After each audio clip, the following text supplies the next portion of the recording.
everyone, how are you guys? Welcome back to another video in this dating series. I thank you all so much for continuing to watch this series. I really appreciate it, and if you have yet to subscribe, please do, and also hit the notification bell so you know when my videos are posted, and follow me on Instagram if you want to keep up with my daily life. Now before we get into this video, you can see my background is slightly different. I wanted to change it up a little bit because sitting at my filming desk, it's just with the white background still, I haven't figured out my backdrop just yet, so I figured, you know what, let's change it up. I'm sitting in front of the window, so if it's a little bit bright, I'm sorry. Also, if you hear city noises and sirens, I apologize, I can't help it. But also, before we get started, I do want to put out a disclaimer because I always have to do these disclaimers because people like to twist my words, people like to put words in my mouth, and I just want to let you guys know that everything that is said in this video is my experience, is my opinion. Not everybody's going to agree with me, and that's completely fine.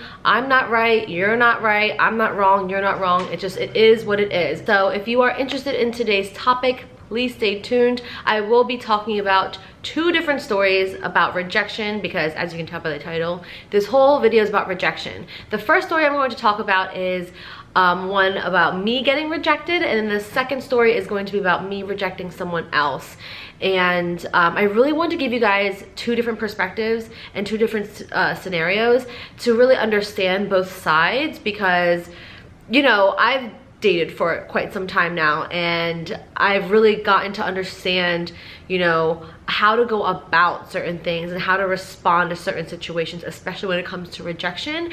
And I hope you guys find this helpful. So if you want to stay tuned to hear my stories and my opinions, keep on watching. All right, everyone. Now, rejection is a word that has such a negative connotation, which I completely understand why. But I think a lot of us need to remember, especially in this whole dating realm, that rejection is part of this process. It simply is part of your dating process. And yes, it might not feel great if you're getting rejected, and you might not feel great rejecting someone else. But again, it's a part of this process that we have to get through to find that person we want to be with for the rest of our lives. Another thing that I feel like people forget when it comes to being rejected is that everyone has their own blueprint, I guess you could say, of what defines their ideal partner or significant other. And this blueprint could stem from your past experiences, your ex-boyfriends, your preferences. Everybody has personal preferences of, you know, what they would like their significant other or partner to be, or to be like, I guess you could say. And we have to remember that not everyone is going to fit that blueprint. And I'm not saying, before anybody starts coming at me real quick, I'm not saying that there's a person that's going to fit your blueprint or your mold perfectly. I don't believe that there is a person out there for me that's going to check off every single little detail that I have envisioned in my mind for my partner to be. And that is perfectly fine. I feel like we need to be okay with that as well, because I know my few ex-boyfriends, love them both to death at that moment, but there's flaws. People have flaws, and when I say there's a blueprint that everyone has, it's just a guideline. It's just, you know, certain things that you would ideally like your partner to have. But I don't believe personally that there's someone out there that's going to check off every box on my list. And there isn't, because nobody is perfect. You're not perfect, I'm not perfect, and we just need to find that person that will accept our flaws and accept everything else that they love about us, and vice versa. So I hope that makes sense, because it really plays into how we deal with rejection. Now, this story is a situation where I got rejected by someone that I really, really liked. So we're gonna start from the beginning here. And this first story, let's just call this guy Mike. And I had met Mike online on a dating app. I think it was Bumble. It could have been Hinge, but I'm pretty sure it was Bumble. And we met, and then we talked for maybe about a week or so, and then we decided to meet up for drinks in Old City in Philadelphia. Now, our first date was probably one of my favorites.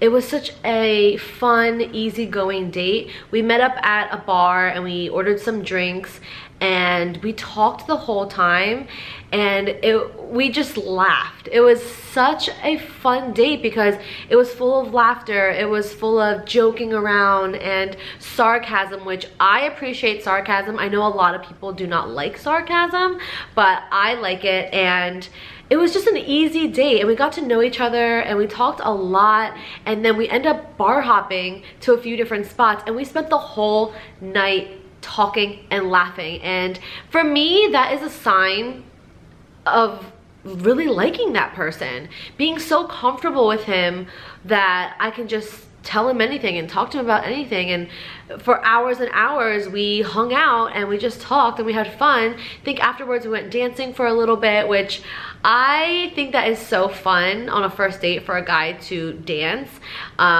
He wasn't the best dancer, but I thought it was so adorable that he tried because he knew that I love dancing, and it was a great first date. And we actually ended up dating for about 2 to 3 months. So what had happened was we were out one weekend, I think it was a Saturday or Sunday, and he had left his phone on either a table or he left his phone somewhere where it was visible, the screen was up, and I was just sitting there waiting for him. He had gone to get something or gone to the bathroom or something, and his phone lit up. The phone was right where I could visually see it. I didn't have to like get up and go look at it. It was literally right next to me, and it lit up, and it was a text message from another girl. And I'm not going to get into all the details of what the text message said, but it was along the lines of, can't wait to see you, I hope you're having a good weekend, like miss you, like that type of thing.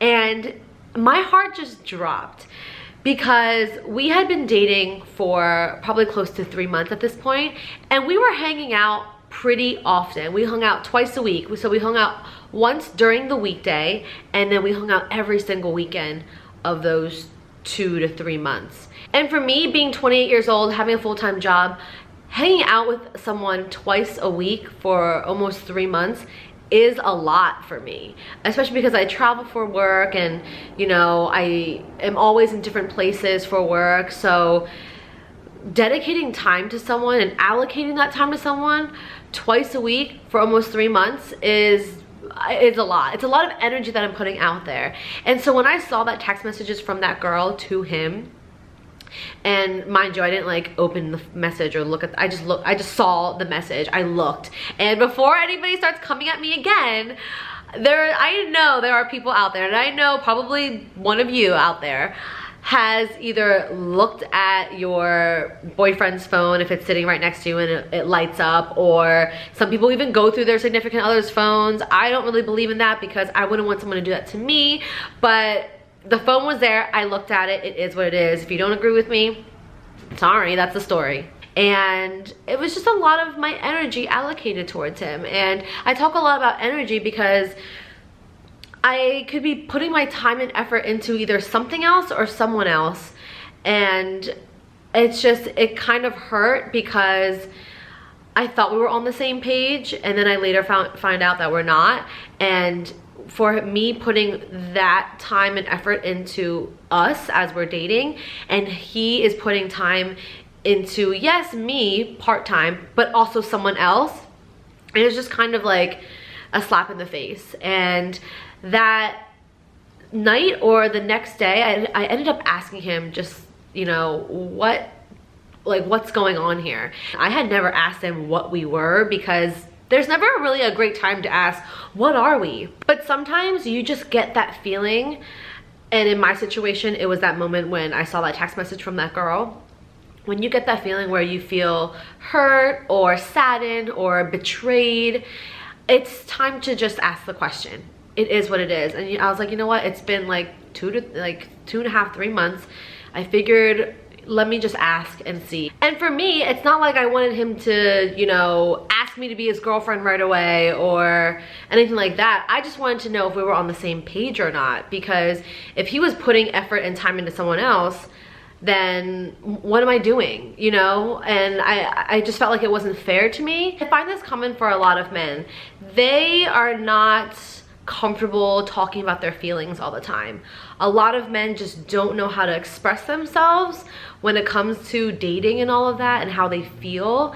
And I don't know if it's an ego thing or what, but I just find that a lot of men that I have dated really struggle with that. So when I asked him that question, he was very back and forth. But then he finally told me that, you know, he doesn't think that we should talk anymore because he's not looking for anything serious, and although he likes me and likes spending time with me, he thinks that I could do better than him. This is what he said. And whether this was an excuse for him or not, I don't know. It doesn't even matter. This is just the story. But he also said something along the lines of, you know, you deserve someone that wants what you want. And although I was sad because this guy that I liked so much pretty much told me, like, you know, no thank you, you know, I don't want to try to date you anymore. It was good. It was closure for me because I'd rather be rejected than be ghosted. Like, I'd rather have a guy tell me to my face that I don't want to date you anymore because XYZ than not tell me anything at all. So I was bummed out. I was bummed out for a while because we got along so well. The connection was there. It was so good, but I guess it just wasn't enough for him to really want to dive in and not talk to anybody else. He wanted to keep his options open, and I wanted to find someone to actually date. Again, I'm not trying to get married tomorrow, but I want someone that wants to put time and effort and energy into me as I am willing for them. So that was my situation of being rejected, and I feel like that type of scenario is something that happens more often. Although I was sad when he rejected me because I really did like him, I really appreciated it because I knew for myself that, you know, even though I liked him so much, he wasn't ready to date someone exclusively, or he just still wanted to, you know, play the field, and that's not for me. And, you know, at that moment in time, I didn't fit his future plans, and that is okay. As much as I liked him, it's okay. It's okay that I got rejected because now I was able to move forward and know for myself that I wasn't wasting any time or energy into someone that wasn't gonna reciprocate. So this particular story is with a guy that I probably went on just a couple of dates with, and I liked him. I thought he was really, really nice. But the more I went out with him and the more time I spent with him, I just started to realize certain things that, you know, I didn't really like. And sometimes you try to overlook these things, but it comes to a point when you try to overlook so many things, it gets to a point where everything's gonna explode. So I have really learned to pay attention to the guys that I date and what they say, because sometimes it's just little things that you can catch where you know, like, oh, that's probably not my forever person. And this story is an example. So let's call this guy Steve. So I had met Steve online as well. This is just where I meet all my people because none of my friends have single friends. So I met Steve online, and our first date was pretty casual. I wouldn't say it was anything to rave about. It was a pretty normal date. It wasn't amazing, but it wasn't bad. So I ended up going on a few more dates with him after that. And the last date we were on, I decided to ask him what his deal breaker was. And vice versa, he asked me what my deal breaker was. And I don't know if you guys have ever heard of this, and I should make a whole video on it, but when you are dating someone and you're kind of teetering that, you know, line of, do I go on another date with him or do I just cut it off? Asking them what their deal breaker is, or telling them what your deal breaker is a really good way to kind of determine that. And deal breakers are something to not take lightly, and I feel like, again, I should have done a video on deal breakers first. But anyway, so I had told him what my deal breaker was. Let's just keep this short and simple because this story times are pretty long. One of my deal breakers is someone that doesn't want to travel at all.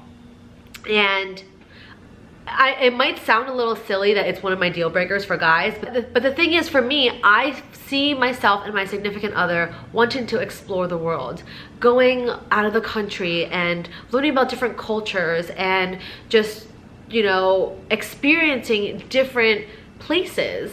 And I told him, I was like, oh, if the person doesn't like to travel or is not open to traveling, that's a deal breaker for me. His response was, oh, well, I don't like to travel. I don't think there's a point in traveling. My family's here, my friends are here. Why would I want to go anywhere else? Why would I even want to go leave the country? Everything is here for me. And I looked at him and, you know, not that I'm judging him in any way, I just try to give him another perspective, and all I said was, well, aren't you curious about like other cultures in the world and stuff like that? He was like, no. He was like, I hate traveling. I hate flying. I hate all of that, and I don't want to travel. And I sat there and I was like, oh, okay. All right, there we go. There is my answer. So if you guys are dating right now and you're teetering that line to figure out whether you like this person or not, think of something in your mind that is a deal breaker for you. And tell them that, or ask them about it some way, some form, in a casual conversation. And if their answer is not the answer you were expecting, then there you go, there's your deal breaker. Because I don't have many deal breakers, but traveling is huge for me because I've always wanted to travel the world and I would like to do it with my significant other. So clearly Steve was not going to be that person. So I had told him that night that, you know, you're really nice, I really like you, but I don't see this going anywhere, so I don't think we should continue dating. He took it pretty hard, and he came back around a few times asking me to out again and all of that, but I told him, I was like, that was my deal breaker, or one of my deal breakers, and you know, you really just, it's not gonna work. Again, not everyone's going to be your cup of tea, and that is okay. And I told him that too. I was like, that's fine that you don't want to travel. That's fine by me, but I do. So bye. Like I said earlier, you guys, rejection is part of this dating process. It's not a bad thing all the time, but it's not a good thing all the time. It's kind of in between. It just depends what your situation is, and remind yourself that if you get rejected, it's not you. It's probably most likely about them. And that's why I feel like it's such a great thing when two people find each other that have that connection, that have that chemistry, and it's a rare thing to find, and it's a really, it makes me happy, but at the same, it makes me so happy because it's going to happen. It's going to happen for me, I know it, even though I'm single right now.